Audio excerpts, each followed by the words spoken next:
Repítalo conmigo, la gloria permanece cuando la unicidad permanece. Amén, amén. Entendemos que esta gloria que estamos hablando es la gloria de Dios. Amén. El esplendor de Dios, la hermosura de su santidad, la persona, la presencia de Dios permanece cuando la unicidad permanece. El libro de Ezequiel, capítulo 11, versículos 19 al 21, dice de la siguiente manera: y les daré un corazón. Diga conmigo, un corazón. Amén. Nuevamente, repita conmigo fuerte, un corazón. La escritura dice aquí, profetizando el Señor por el medio del profeta Ezequiel. Ezequiel capítulo 11, versículo 19 al 21, nos dice la escritura: les daré un corazón y un espíritu nuevo pondré dentro de ellos. Y quitaré el corazón de piedra de en medio de su carne y les daré un corazón de carne. Versículo 20, para que anden en mis ordenanzas y guarden mis decretos y los cumplan. Y me sean por pueblo y yo sea a ellos por Dios. Versículo 21, mas aquellos cuyo corazón anda tras el deseo de sus idolatrías y de sus abominaciones, yo traigo su camino sobre sus propias cabezas, dice Jehová el Señor. Jeremías 32, 39. Profeta Jeremías 32, 39, dice la escritura: y les daré un corazón y un camino para que teman perpetuamente, para que tengan bien ellos y sus hijos después de ellos. Amén. Ambos profetas fueron usados por Dios para declarar el propósito de Dios para con nosotros, sus hijos. Sabemos que este nuevo pacto profetizado es un pacto que nos da mejores promesas, pero también demanda una transformación, un cambio en nuestras vidas. Y este cambio radica en que nuestro corazón es cambiado.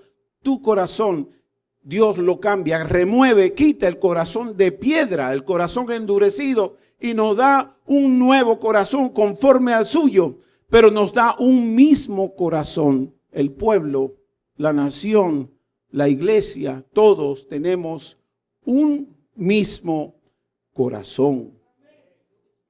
Y este corazón es la promesa del nuevo pacto. El principio del ejad en el Nuevo Testamento, la palabra ejad del hebreo uno,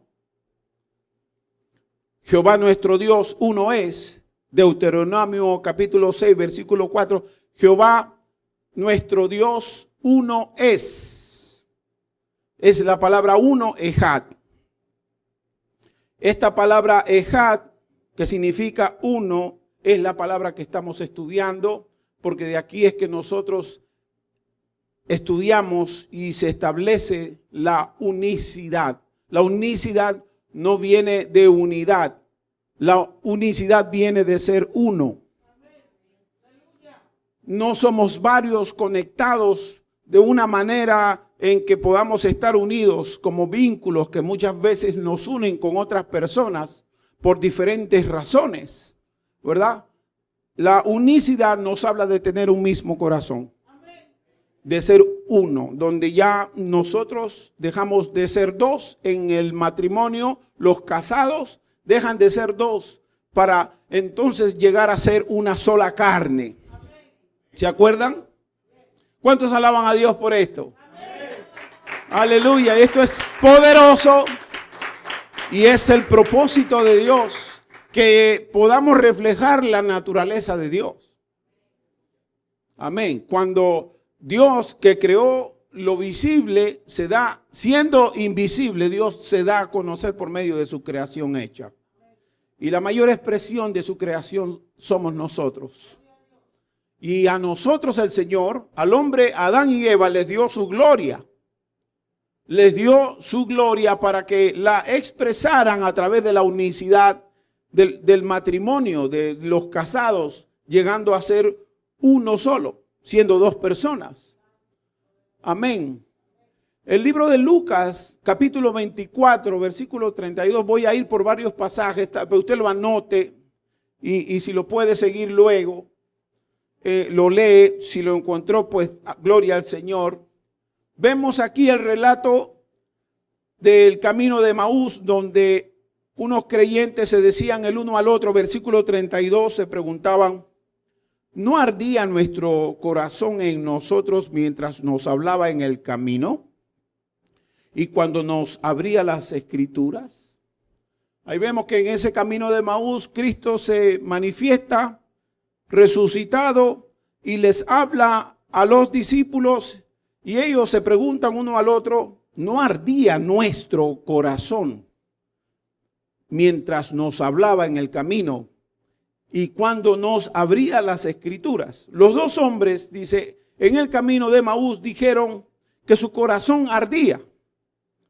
Y debieron haber escrito, haber dicho, nuestros corazones ardían. Pero la escritura se cuida en enseñarnos que ellos tenían un mismo corazón. No ardía nuestro corazón.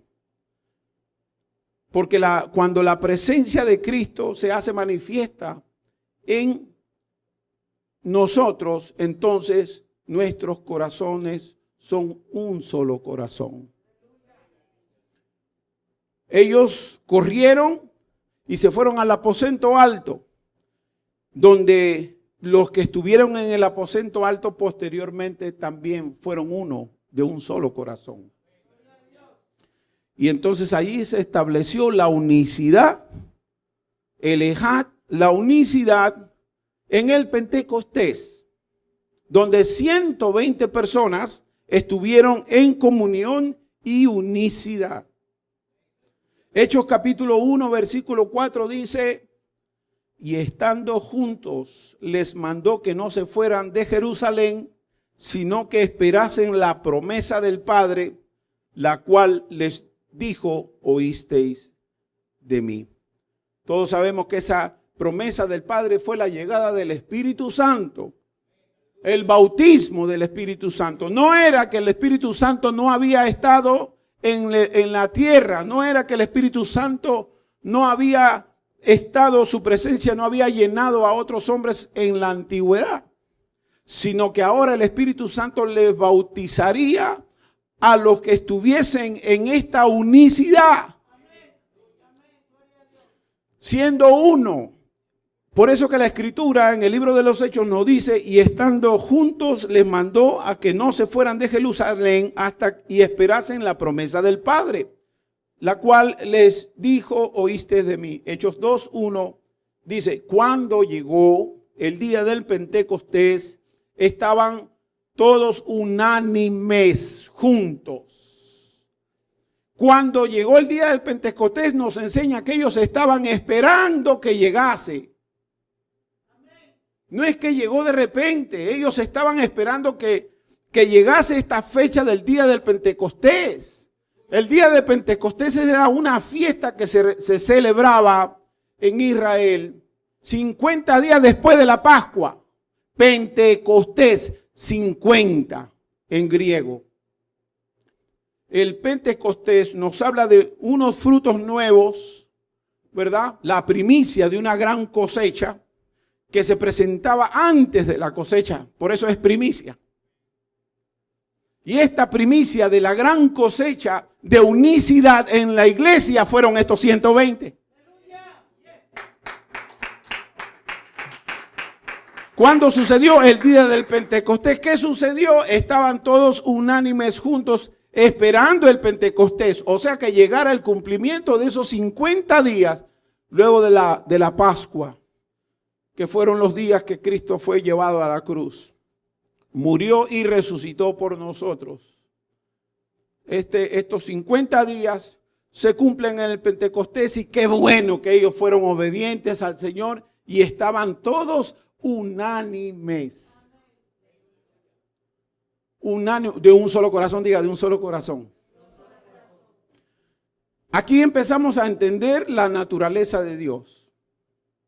Usted puede ver cuál es la razón por la cual nos congregamos. Usted puede ver cuál es la razón por la cual usted necesita estudiar la palabra de Dios. Ya sabemos que la unicidad tiene 3 elementos básicos sobre los cuales nosotros podemos conseguir, alcanzar, ser uno. Y eso es, la primera es doctrina, la segunda es carácter y el tercero es propósito. Diga conmigo, doctrina, carácter y propósito. No, la unicidad no es producto de la casualidad. Nosotros no podemos ser uno en nuestro matrimonio si no tenemos la misma doctrina. ¿Sí? ¿Qué significa tener la misma doctrina? Creer lo mismo. Creer lo mismo. ¿Ah? No somos 2 personas que vivimos juntos. Tú crees lo que tú quieras y yo creo lo que yo quiero. Estamos aquí por gracia de Dios, vivimos juntos. Pero tú vives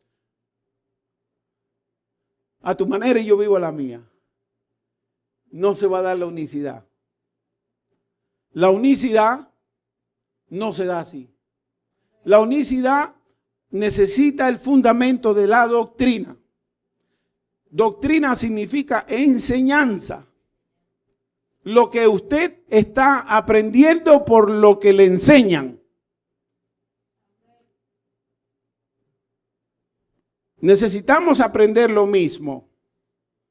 Y a nosotros como iglesia nos conviene entender esto. Porque aunque ya sabemos que la unicidad de Dios se estableció en la cruz cuando Cristo murió por nuestros pecados y quitó las diferencias y las divisiones y de ambos pueblos hizo uno.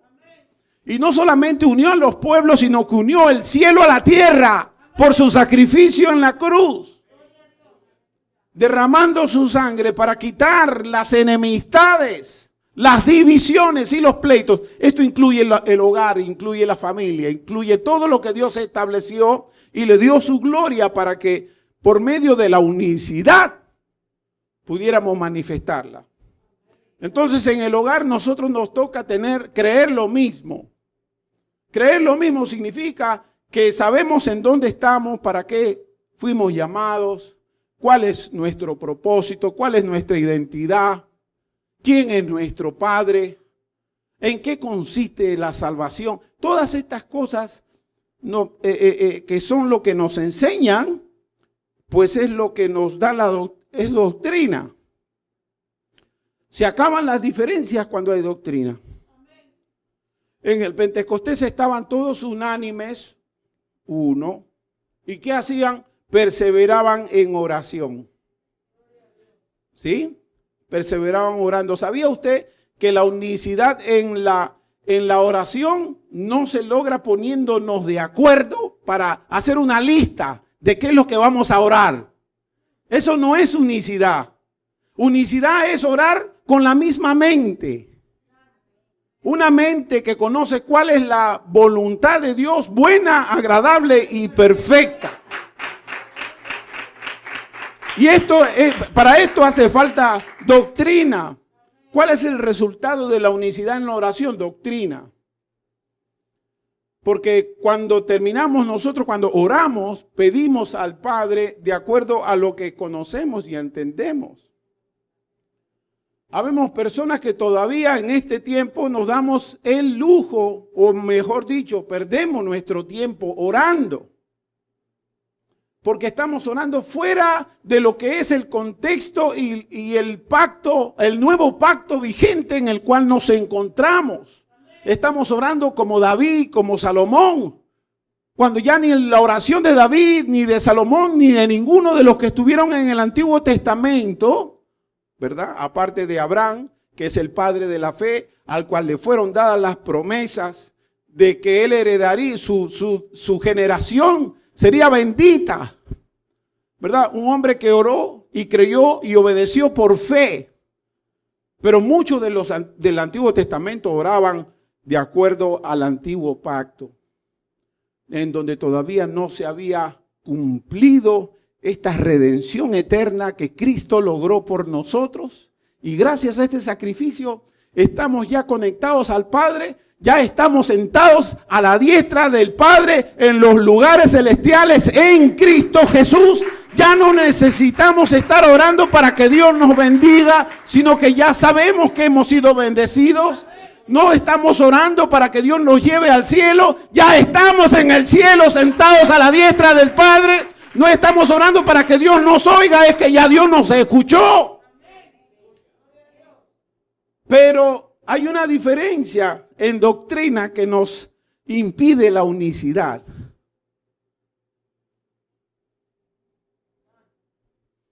Hay una diferencia en doctrina en la relación entre los casados que les impide ser uno.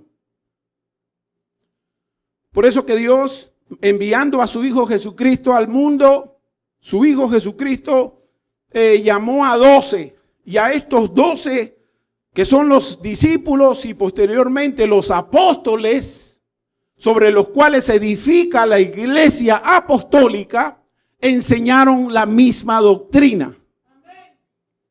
Y esa es la doctrina apostólica, la que tiene por fundamento a Cristo, lo que Cristo enseñó, la cual nosotros como iglesia debemos buscar que aprender, que se nos enseñe una doctrina sana, una doctrina que esté alineada al diseño de Dios para su iglesia.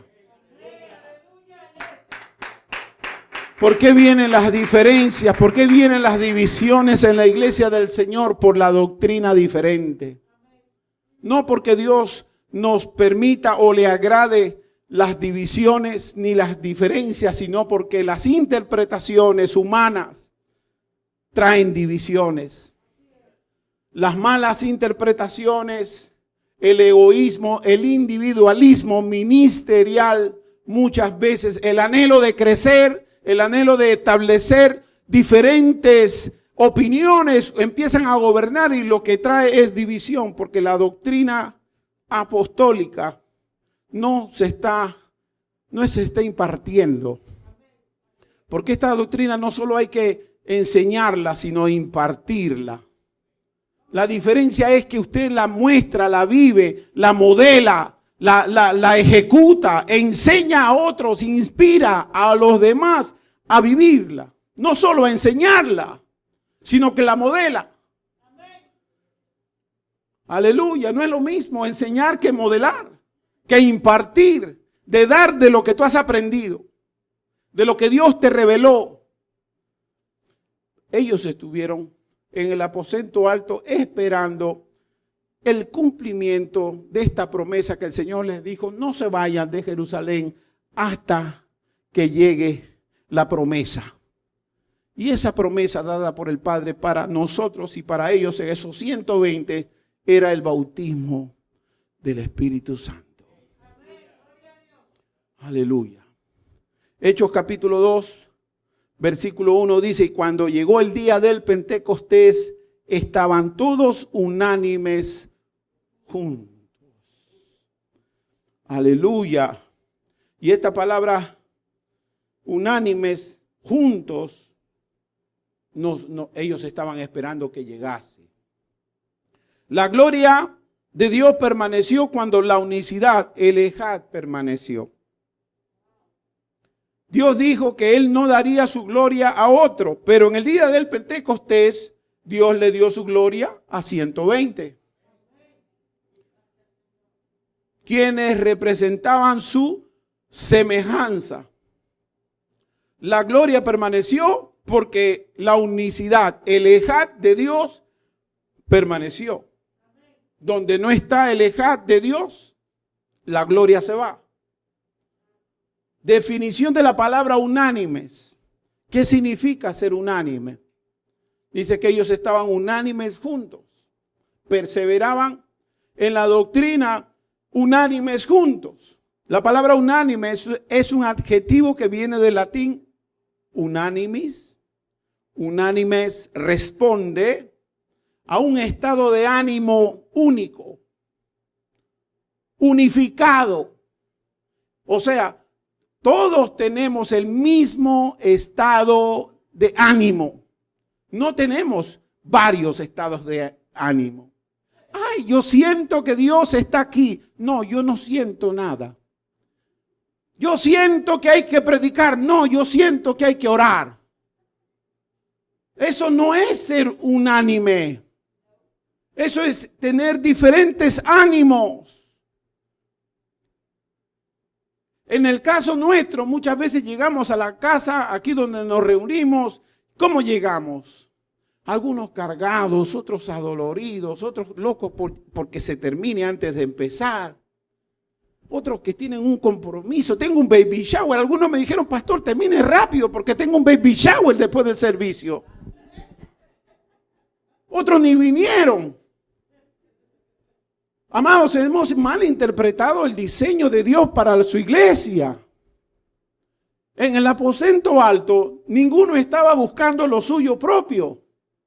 Ellos estaban todos unánimes esperando. Yo no sé si me explico. Porque muchas veces cuando el Señor no se mueve a tu velocidad, tú sientes que ya no se va a mover. No está pasando nada. Vámonos. El Señor no vino hoy. La presencia no está.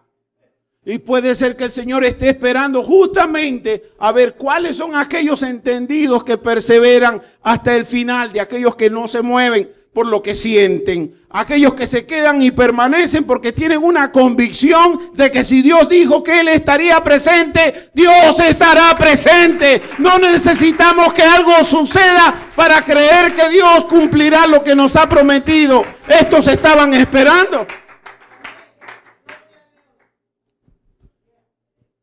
Esperando, sencillamente. ¿Cuántos días? 1, 2, 3, los que sean. Esperando. Pero aquí hay que ser unánime. Aquí tenemos que sentir igual todo. Ay, es que yo no tengo ganas de esperar, hermano. Qué raro que usted tiene un sentir diferente.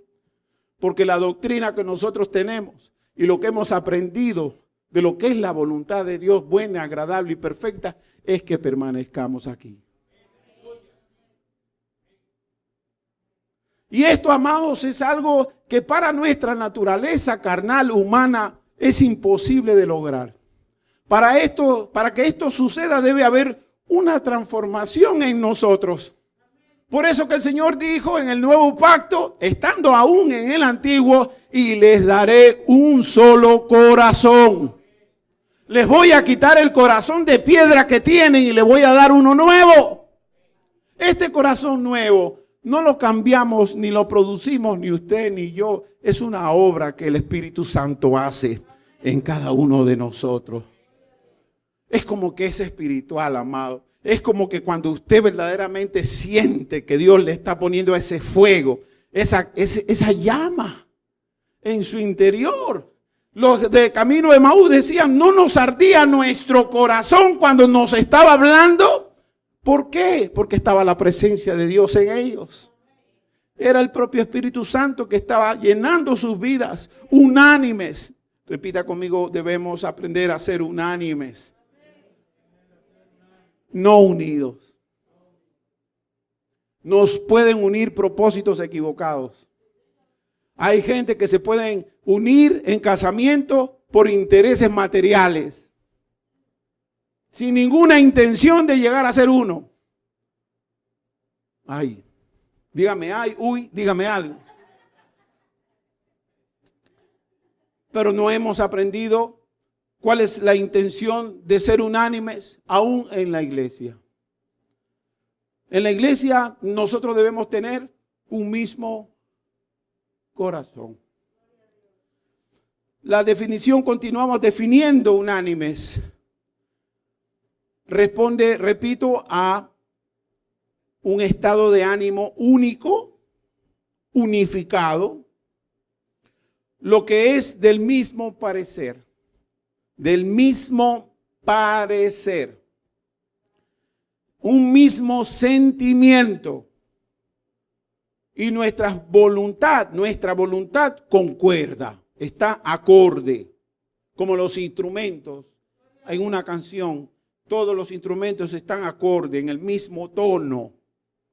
No hay uno orando por Moisés, el otro por Daniel, el otro por José y el otro en Cristo. ¿Estamos todos en Cristo o no estamos en el nuevo pacto? Si no, estamos orando en otra doctrina. Por eso es que hay algo llamado discipulado, ser discípulo. Los creyentes, los discípulos creían muchas cosas, pero cuando Jesús los llamó, les empezó a remover los valores y los principios terrenales que ellos tenían. Ellos esperaban un reino terrenal y el Señor les decía, no es para ustedes que se preocupen del reino terrenal, al César lo que es del César. Usted tiene que preocuparse por el reino de Dios. ¿Y esto es doctrina?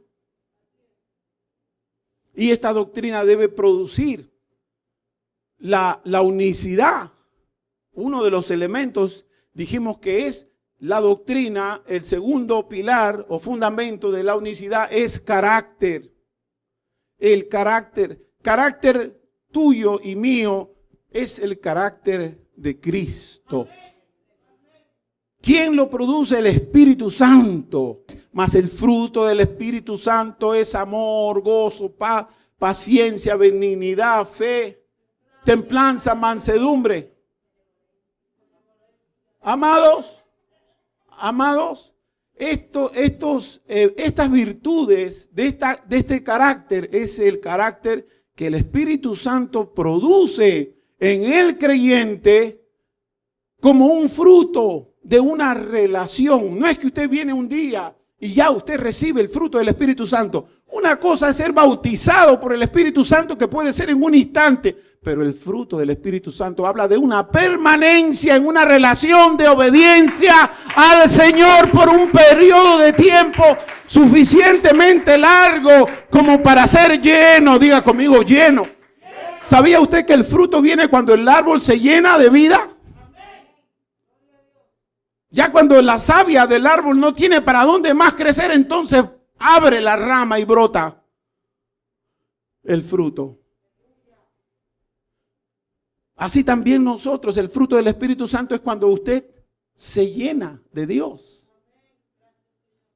Por lo tanto, la unicidad se establece cuando hay doctrina, cuando hay carácter y cuando hay propósito. No podemos tener un mismo propósito si tenemos un diferente carácter y una diferente doctrina.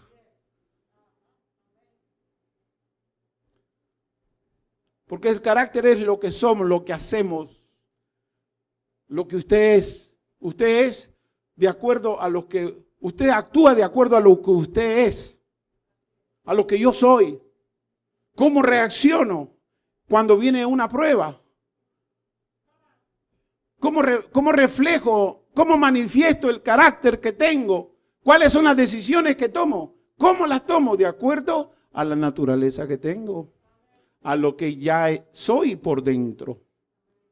¿Sí? Entonces no va a venir un carácter que establezca la unicidad si todavía no hemos sido procesados y seguimos teniendo nuestra propia actitud y no hemos dado ese fruto del Espíritu en nosotros. Aleluya. La palabra unánimes se compone de la raíz.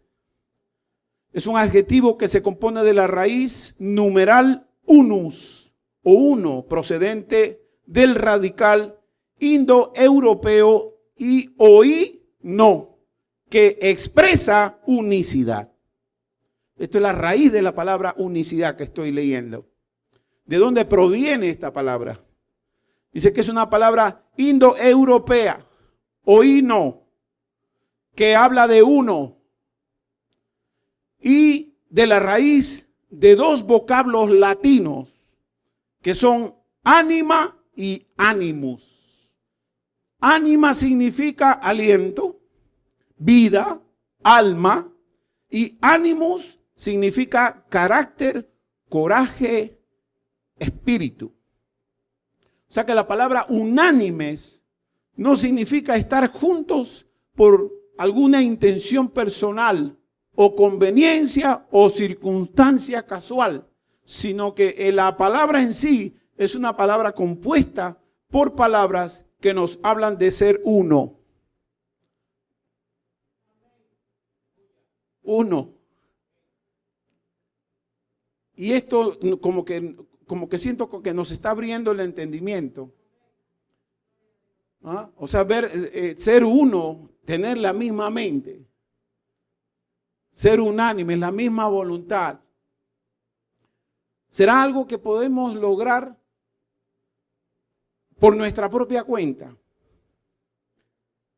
No. Nosotros tenemos que llegar y ponernos de acuerdo. Usted necesita llegar y ponerse de acuerdo y decir, bueno, como dijeron los discípulos, a nosotros nos llamó el Señor, el Maestro. Vamos a dejar que el Maestro nos forme, nos cambie la mentalidad mundana que tenemos, que cambie nuestros valores por los valores del reino de Dios. Hechos capítulo 2. 46 y 47 dice, y perseverando unánimes. ¿Están conmigo? Diga conmigo, perseverando unánimes.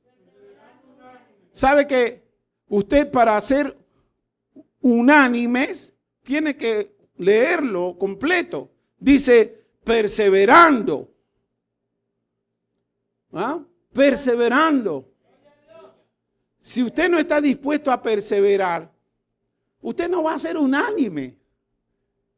Porque todo lo que usted haga en pos de la unidad, de lo que es la unicidad, corrijo, de lo que es ser uno con Dios, uno con nuestros hermanos, traerá un conflicto, una batalla.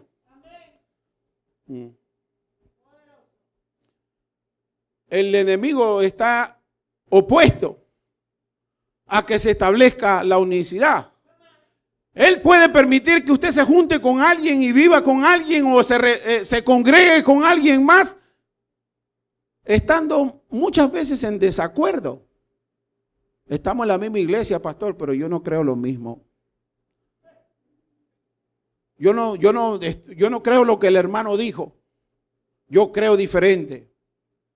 La palabra de Dios dice que escuchemos todo, que escudriñemos la palabra, retengamos lo bueno, desechemos lo malo. Y nos conformamos con ese versículo para justificar la falta de doctrina que tenemos. ¿Por qué tenemos que permanecer estando en desacuerdo? ¿Por qué no nos ponemos de acuerdo de una vez y nos sometemos todos al mismo diseño establecido por el Señor? De manera que todos tengamos la misma doctrina y teniendo la misma doctrina tengamos el mismo carácter. Y teniendo el mismo carácter tengamos el mismo propósito. Esa es la iglesia del Señor. Imagínense ustedes qué reacción tendrías tú de ver a alguien a quien tú has seguido por 3 años, lo has amado con todo tu corazón, lo ves morir y luego lo ves resucitar y sentarte contigo a la mesa y pedirte que le des pan para que coma, como lo hizo Jesús con sus discípulos. Yo creo que lo que pasaría con todos nosotros es que reconoceríamos que nada de lo material que hemos conocido en este mundo es más importante que el Señor. Nada. Nada justifica que estemos divididos. Nada nos justifica que estemos separados. Nada justifica que tengamos diferentes opiniones.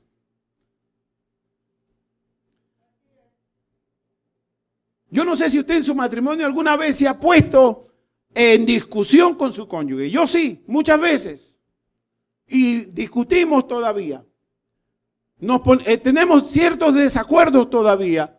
¿Cómo hemos aprendido a superarlos? Las diferencias, los desacuerdos, las visiones diferentes. ¿Cómo la hemos aprendido a superar? Muriendo a la vieja vida, muriendo al viejo yo. Reconociendo que ahora vive alguien en mí y en ti. Y ese alguien que vive en ti y en mí es el mismo. Y teniendo en común la misma persona viviendo en nuestro interior, nos es muy entendible sentir lo mismo. Pero cuando llega el sentir de Cristo a tu corazón y llega también al de tu cónyuge, se acabaron los desacuerdos. Aleluya, aleluya. Cuando somos predicadores, tú y yo, no, nos olvidamos del individualismo, de la luz propia. Miramos al Señor, miramos la iglesia y morimos a nuestros propios conceptos y opiniones con tal de traer un mensaje de acuerdo a la naturaleza del que habita en nosotros. Se acabaron las denominaciones. Qué hermoso es cuando vemos a los líderes en una conferencia de diferentes tipos de denominaciones, dejar atrás esos conceptos religiosos denominacionales que les enseñaron a todos nosotros en otro tiempo para predicar la verdad presente en Cristo Jesús.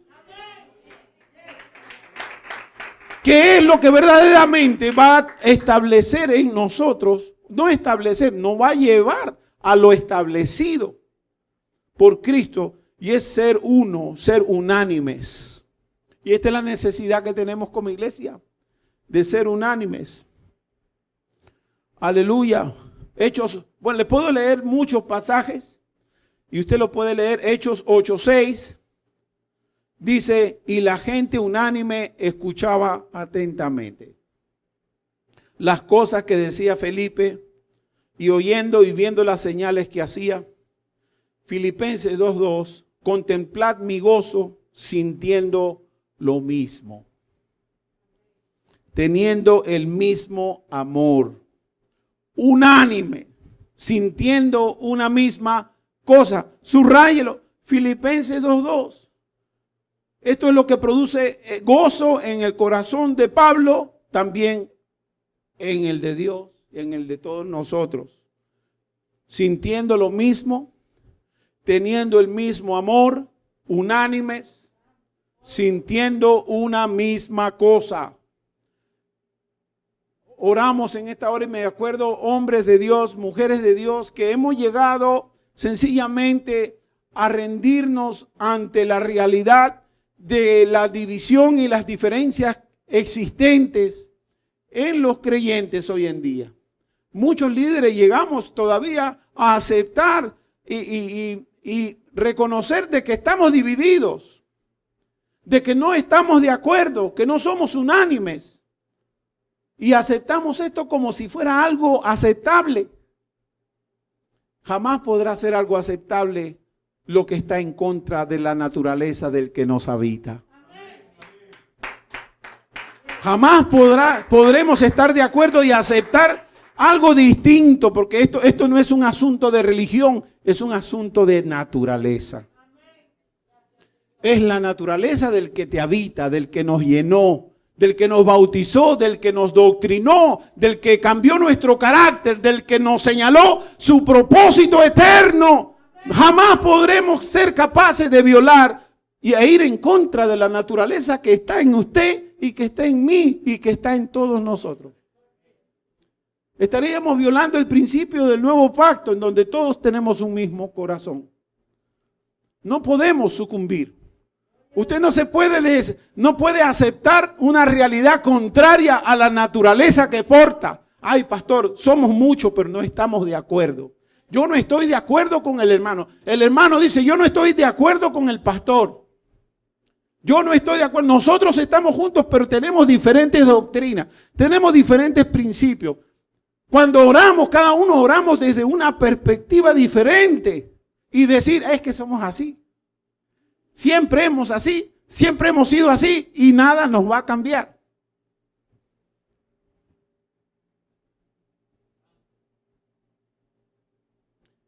No le prestamos atención al diseño, al propósito del Señor para nosotros. ¿Cuál es la razón por la cual muchos de nosotros, nuevamente y repito, tenemos una diferente opinión, un diferente concepto, un diferente propósito, un diferente carácter? Es porque tenemos una doctrina diferente.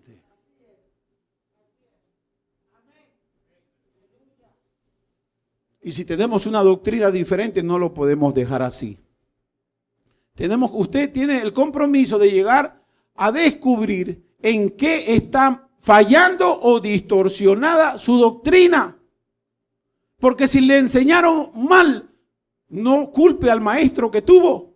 Usted tiene su propia responsabilidad y discernimiento para pedirle a Dios que le dé dirección y lo lleve al conocimiento de la verdad bíblica. Señor, ¿cuál es tu propósito? Padre, ¿cuál es tu diseño? A mí me enseñaron esto, pero yo no me aferro a lo que me enseñaron los antiguos. Yo decido humillarme y recibir la revelación, la iluminación del diseño de tu iglesia y para mí, según el diseño del nuevo pacto. Yo me acepto los cambios que tú quieras hacer en mi vida. Rindo lo que sé, lo que aprendí, lo pongo a tus pies y me acerco a ti, Señor, con un deseo de aprender como un niño. Enséñame, revélame tu verdad. Conéctame, úneme, hazme uno con las personas que tienen la dirección para mi vida.